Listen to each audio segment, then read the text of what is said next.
السلام علیکم ورحمۃ اللہ وبرکاتہ۔ یہ کتاب عرب سے چھپی ہوئی ہے۔ اس کتاب کا نام ہے یوم فی بیت رسول صلی اللہ علیہ وسلم، یعنی کہ ایک روز اللہ کے نبی صلی اللہ علیہ وسلم کے گھر میں، اگر اللہ کے نبی کے ماحول کو پہچاننا ہے تو ان کے گھر میں جانا ہوگا۔ تو اسی انداز میں یہ کتاب لکھی گئی، عرب سے چھپی ہوئی ہے۔ اس کو لکھنے والے عبد الملک القاسم ہیں۔ اس میں اول نمبر پر ہے المقدمہ۔ مقدمہ کو بطور گفٹ اور ہدیے کے طور پر پیش کیا جاتا ہے۔ ذرا اس کو پڑھنے ہو سکتا ہے کتاب کو پڑھنے میں سہولت ہو اور سمجھنے میں سہولت ہو جائے، یا پھر کہ کتاب کیوں لکھی گئی ہے، دماغ میں کیا چل رہا تھا، وہ ساری باتیں آپ کے سامنے آ جائیں گی۔ یوم فی بیت رسول صلی اللہ علیہ وسلم، ایک روز اللہ کے نبی کے گھر میں۔ المقدمہ، اس میں اللہ کی تعریف کی گئی ہے اور اللہ کے نبی صلی اللہ علیہ وسلم پر درود و سلام بھیجا گیا ہے، اور ایسے ہی تمام کے تمام صحابہ پر درود و سلام بھیجا گیا ہے۔ پھر کہتے ہیں اکثر لوگ خشک و تر میں پڑے ہوئے ہیں، یعنی کہ افراد تفرید میں کوئی اللہ کے نبی صلی اللہ علیہ وسلم کے لیے شان بنا رہا ہے اور کوئی اڑا اڑا کے بیان کر رہا ہے، یہاں تک کہ مشرک بنا جا رہا ہے۔ تو اس طرح کی چیزیں ہیں، کوئی حد سے نیچے اتر رہا ہے کہ وہ جس طرح سے شان بیان کرنی چاہیے وہ حق بھی نہیں دے رہا ہے۔ تو یہ مسئلے مصنف کے ذہن میں تھے، چنانچہ ان سب باتوں کو سامنے رکھ کر کے اس نے صحیح احادیث کا انتخاب کر کے آپ کے سامنے ایک گفٹ پیش کیا ہے۔ مصنف کے حق میں بھی دعا کرو۔ آگے چلتے ہیں۔ وہ کہتے ہیں اللہ کے نبی صلی اللہ علیہ وسلم کی شان یہی کافی ہے کہ اللہ عز و جل نے آپ کی تعریف قرآن میں یوں فرمائی، وَإِنَّكَ لَعَلَىٰ خُلُقٍ عَظِيمٍ، بے شک آپ اخلاق کے اور خلق کے اعلیٰ مرتبے پر ہیں۔ تو آپ کی اخلاق اور آپ کی عادت کی تعریف خود رب العزت نے قرآن مقدس میں فرمائی۔ میں اہل سنت والجماعت کہتے ہیں ینزلون الرسول منزلتہ، اللہ کے نبی کے جو حق ہے وہ ان کو دیتے ہیں، اور جو اللہ کا حق ہے وہ اللہ کو دیتے ہیں۔ یہی ہونا بھی چاہیے، اللہ کا حق اللہ کو، نبی کا حق نبی کو، ولی کا حق ولی کو، جس کا جو حق ہے اس کو وہ حق دیا جائے۔ اگر ایسا نہ کیا تو انسان ظالم بن جائے گا۔ کہتے ہیں نحن على هذا الامر سائرون فلا نبتدع الموالد ولا نقيم الاحتفالات بل نحبه كما امر ونطيعه فيما امر ونجتنب ما نهى عنه وزجر، کہ ہم لوگ رواں اور دواں ہیں اور چل رہے ہیں اس معاملے کو لے کر کے جو اللہ کے نبی کی طرف سے دیا گیا ہے صلی اللہ علیہ وسلم۔ ہم نیا طریقہ ایجاد نہیں کرتے ہیں، جیسے موالد یعنی کہ محفل میلاد، ایک خاص انداز میں، خاص شرطوں کے ساتھ اور خاص رسم و رواج کو لے کر کے خاص مہینے میں خاص طبقہ خاص ذہنیت کے ساتھ کھڑا ہوتا ہے، تو ایسا ہم نہیں کرتے ہیں۔ اس میں شرطیں ہیں، وہ مسئلہ الگ ہے، ابھی ہم بس اتنا بات کرتے جتنا مصنف کرتا ہے۔ ولا نقیم الاحتفالات، اور کوئی ایسی ہم خاص موقع سے، خاص طریقے سے، خاص لوگوں کو لے کر کے خاص ذہنیت کے ساتھ ہم انجمنیں اور محفلیں انعقاد نہیں کرتے، ان کو ہم قائم نہیں کرتے۔ بل نحبہ، بلکہ ہمارا طرز محبت وہی ہے، کما امرا، جیسا کہ حکم دیا گیا۔ ونطیعہ فیما امرا، ہم انہی باتوں کو مانتے ہیں جن باتوں کے سلسلے میں ہم کو من جانب رسول صلی اللہ علیہ وسلم حکم دیا گیا، اور ہم بچتے ہیں ان تمام چیزوں سے جس سے ہمیں روکا گیا اور پھٹکار دی گئی ہے کہ خبردار خبردار، مجھے ایسے اڑا اڑا کے بیان مت کرنا جیسا کہ عیسائیوں نے کیا ہے، تو یہ پھٹکار ہے۔ ایسے مرزمان کے علاقے میں کچھ لوگ گئے، وہاں دیکھا اپنے آقا کو سجدہ کر رہے ہیں لوگ، فرمایا اللہ کے نبی زیادہ حقدار ہیں، اجازت لینے آئے تھے۔ فرمایا میں اگر انتقال بھی کر جاؤں، دنیا سے رخصت بھی ہو جاؤں، تو تم کیا میری قبر پر آ کر کے تم سجدہ کرو گے؟ اللہ کے نبی صلی اللہ علیہ وسلم کے غصے کو دیکھ کر کے صحابہ سمجھ گئے کہ آپ ناراض ہو رہے ہیں، چنانچہ کہتے میں کبھی ایسا نہیں کروں گا۔ اس میں پھٹکار دی گئی ہے، دھتکارا گیا ہے، ایسے کام ہم نہیں کرتے ہیں۔ ابھی اللہ کے نبی صلی اللہ علیہ وسلم کی شان اقدس کو بیان کرنے کے لیے، آپ کے علم کے، آپ کے کمالات کو بیان کرنے کے لیے وہی اشعار نقل کیے گئے ہیں جن کو بڑے بڑے مصنفین نے کیا ہے۔ اس کے الفاظ یہ ہیں فَمَبْلَغُ الْعِلْمِ فِيهِ أَنَّهُ بَشَرٌ، مبلغ العلم، علم کی انتہا، علم کا آخری سرا وہاں ہے کہ جہاں پر ایک بشر کا ہونا چاہیے، وہ بشر کیسا؟ وَأَنَّهُ خَيْرُ خَلْقِ اللَّهِ كُلِّهِمْ، تمام کے تمام اللہ کی مخلوق میں سب سے بہتر، سب سے اعلیٰ جو بشر ہیں وہ اللہ کے نبی صلی اللہ علیہ وسلم ہیں، چنانچہ جو سب سے اعلیٰ آپ ہیں، آپ کی شان علمیت بھی سب سے اعلیٰ ہے۔ اغر علیہ للنبوۃ خاتم من نور یلوح ویشہد، کہ آپ صلی اللہ علیہ وسلم کے لیے جو نبوت ہے اس کے لیے جو مہر ہے وہ مہر آپ پر ثبت ہو چکی ہے، روشن تابناک ہو چکی ہے، وہ چمک رہی ہے، خوبصورت معلوم ہو رہی ہے، ایک ایسے نور کے ساتھ جو کہ روشن ہو رہا ہے، چمک رہا ہے اور گواہی دے رہا ہے، وہ مہر نبوت گواہی دے رہی کہ یقیناً اللہ کے نبی صلی اللہ علیہ وسلم یہی ہیں۔ وَضَمُّ الْإِلَٰهُ اسْمَ النَّبِيِّ إِلَى اسْمِهِ، اور الہ یعنی کہ معبود نے اللہ کے نبی صلی اللہ علیہ وسلم کے نام کو اپنے نام کے ساتھ اس طرح سے ملا دیا ہے، چسپاں کر دیا ہے کہ اذ قال فی الخمس المؤذن اشہد، تم سنتے نہیں ہو مؤذن کیا کہتا ہے؟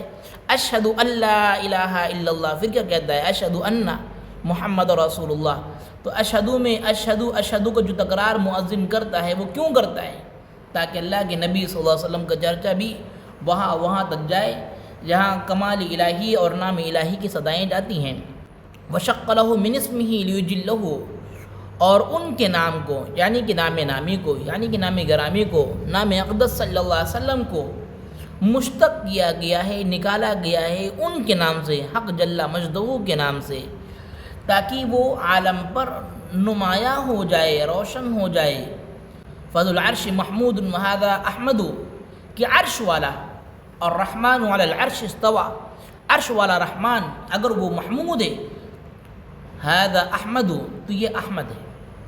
حامیم دال جو اصل حروف ہیں وہ باقی رہیں، اگر محمود اللہ محمود جس کی تعریف خوب کی جائے تو الحمدللہ رب العالمین میں کیا کہتے ہیں؟ الحمدللہ فاطر السماوات والارض میں کیا کہتے ہیں؟ الحمدللہ الذی جعل الظلمات والنور میں کیا کہتے ہیں؟ ایسے الحمدللہ الذی انزل علی عبدہ الکتاب ولم یجعل لہ عوجا، اور اس طرح سے بہت سارے الفاظ تو یہ اللہ کی تعریف میں تو ہیں۔ تو محمود اللہ رب العزت ہے، تو عرش والے محمود ہیں اور فرش والے کون ہیں؟ احمد ہیں۔ فرق مراتب رکھنا، مرتبے کا فرق رکھنا، ورنہ زندیق بن جاؤ گے۔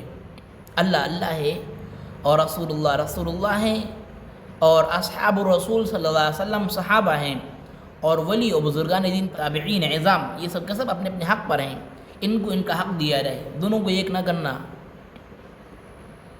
اب کہتے ہیں ایک میرا شکوہ، ایک پریشانی جس کا ایک آخری حل نکل رہا ہے، کہتے ہیں وَإِن فَاتَنَا فِي هَذِهِ الدُّنْيَا رُؤْيَةَ الْحَبِيبِ صلی اللہ علیہ وسلم وَتَبَاعَدَتْ بَيْنَنَا الْأَيَّامُ فَأَدْعُو اللَّهَ عَزَّ وَجَلَّ أَن نَّكُونَ مِمَّنْ قَالَ فِيهِمُ الرَّسُولُ صلی اللہ علیہ وسلم، اس دنیا میں رؤیت حبیب صلی اللہ علیہ وسلم جو صحابہ کو میسر تھی وہ ہم کو نہیں مل سکی، ان آنکھوں میں وہ روشنی نہیں آئی اب تک جو روشنی اللہ کے نبی صلی اللہ علیہ وسلم کی دیدار سے مشرف ہو سکے۔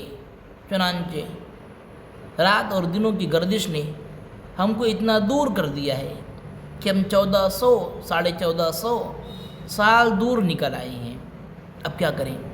تو کہتے ہیں ہم اللہ رب العزت سے دعا کرتے ہیں ان نکون، یہ کہ ہم ہو جائیں ممن قال فیہم الرسول صلی اللہ علیہ وسلم، انہی میں سے جن کے بارے میں اللہ کے نبی نے فرمایا۔ کیا فرمایا؟ ذرا سنتے جاؤ۔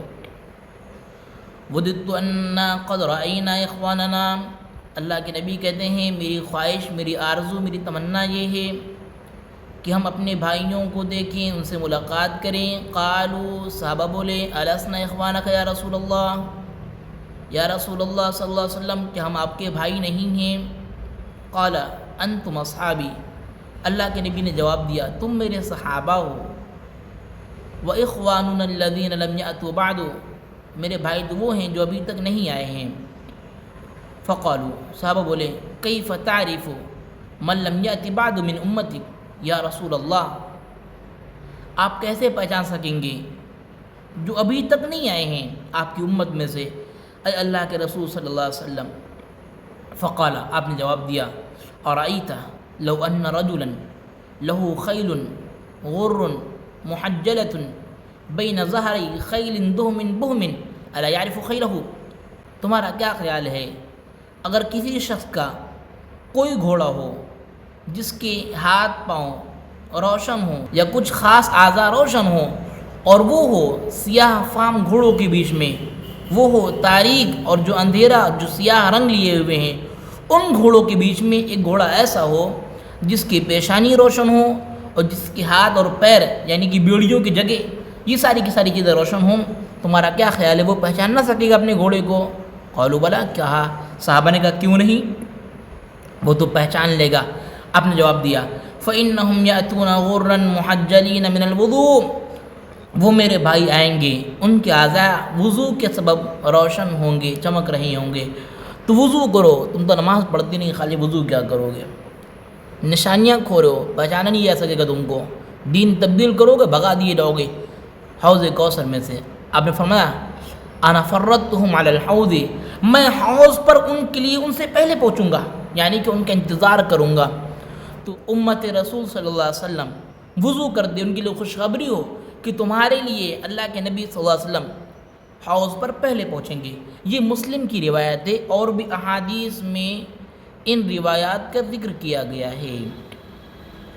آخر میں ایک دعا، ادعو اللہ عز وجل ان یجعلنا ممن یلتمس اثرہ ویقتفی سیرتہ وینحل من سنتہ، کما ادعو اللہ عز وجل ان یجمعنا معه فی جنات عدن وان یجزیہ الجزاء الاوفى جزاء ما قدم، وصلی اللہ علی نبینا محمد وعلی آلہ وصحبہ اجمعین۔ ہم اللہ رب العزت سے دعا کرتے ہیں یہ کہ ہم کو بنا دے ان لوگوں میں سے یلتمس اثرہ، جو اللہ کے نبی صلی اللہ علیہ وسلم کی پاکیزہ سیرت کی طلب میں لگے ہوئے ہیں، ویقتفی سیرتہ، اور اللہ کے نبی صلی اللہ علیہ وسلم کے انداز کردار کی اتباع کر رہے ہیں، کما ادعو اللہ عز وجل، جیسا کہ ہم دعا کرتے ہیں اللہ رب العزت سے ہم کو جمع کر دے معہو ان کے ساتھ جنات عدن میں۔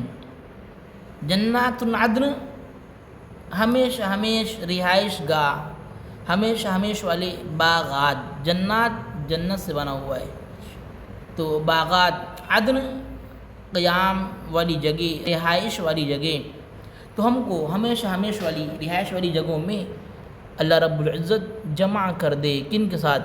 انہی لوگوں کے ساتھ، اللہ کے نبی کے ساتھ صلی اللہ علیہ وسلم، اللہ کے نبی صلی اللہ علیہ وسلم کے ساتھ ہم سب کو جمع کر دے۔ وَأَن يُجْزِيَهُ جَزَاءَ الْأَوْفَىٰ، اور بدلہ دے ان کو پورا پورا بدلہ، جزاء ما قدم، بدلہ ان اعمال کی وجہ سے جو انہوں نے کیا۔ وصلی اللہ، درود و سلام ہو علی نبینا محمد صلی اللہ علیہ وسلم، اور ان کی اولاد پر اور تمام کے تمام صحابہ پر۔ یہ کتاب جس نے لکھی ہے اور مقدمہ جس نے بیان کیا ہے وہ ہیں عبد الملک ابن محمد ابن عبد الرحمن القاسم۔ ان کے لیے دعا کرو، شیخ نے ہم کو اللہ کے نبی صلی اللہ علیہ وسلم کا مہمان بنا۔ پھر الزیارہ پر بات کریں گے، دیدار۔